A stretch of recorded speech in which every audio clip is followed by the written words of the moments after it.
भारत से ब्रह्मोस लेने वाला फिलीपींस इस वक्त चाइना से पूरी तरह से टकराने के मूड में है, लेकिन उसने चीन के सामने एक ऐसी बात कही है जिससे चीन सख्ते में आ गया है। कारण चीन के पास उस बात का कोई काट नहीं। दरअसल साउथ चाइना सी में फिलीपींस और चीन के बीच लगातार टकराव की स्थिति बनी हुई है। दोनों देशों के कोस्ट गार्ड आए दिन एक दूसरे से भिड़ते रहते हैं और इन्हीं सब के बीच फिलीपींस के राष्ट्रपति फर्डिनेंड मार्कोस जूनियर ने एक प्रस्ताव चीन के सामने रख दिया।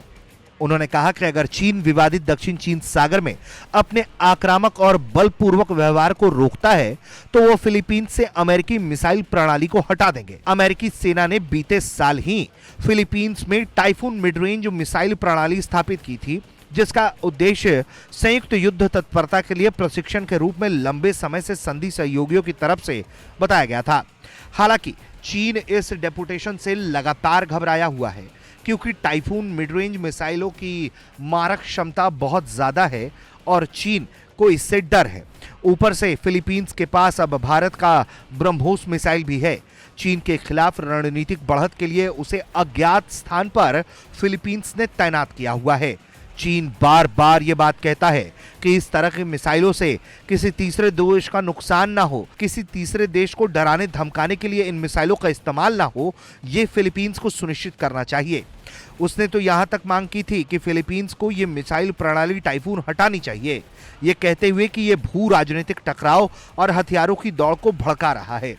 मिसाइल प्रणाली की चीन की आलोचना के बारे में पूछे जाने पर राष्ट्रपति मार्कोस ने कहा है कि वो चीन की स्थिति को नहीं समझते हैं, क्योंकि फिलीपींस चीन की मिसाइल प्रणालियों पर टिप्पणी नहीं करता है, जो हमारे पास मौजूद मिसाइल प्रणालियों से 1000 गुना अधिक शक्तिशाली है।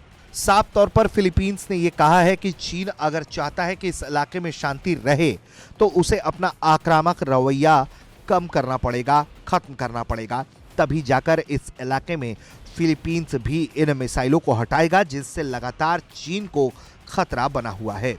दरअसल टाइफून यूएस आर्मी की मोबाइल मिसाइल प्रणाली है, जिसमें एक लॉन्चर और कम से कम 16 स्टैंडर्ड मिसाइलें, 6 और टॉमहॉक लैंड अटैक मिसाइलें शामिल हैं। इसको फिलीपींस के रक्षा अधिकारियों से बातचीत करने के बाद फिलीपींस के राजधानी मनीला के पास एक रणनीतिक क्षेत्र में ट्रांसफर कर दिया गया। माना यह जाता है कि यहां पर तैनाती के साथ अमेरिका के इस मिसाइल प्रणाली की मारक क्षमता और बढ़ गई है और दक्षिण चीन सागर में चीन और फिलीपींस में जहां टकराव होता है वहां तक इन मिसाइलों की आसानी से पहुंच हो गई है। अब ऐसे में चीन चाहता है कि यह टकराव की स्थिति खत्म हो, तो फिलीपींस ने यह शर्त रखा है कि हम इन मिसाइल प्रणालियों को हटा लेंगे और यूएस को वापस कर देंगे। शर्त यही है कि दक्षिण चीन सागर में चीन को दादागिरी बंद करनी पड़ेगी। ब्यूरो रिपोर्ट, भारत तक।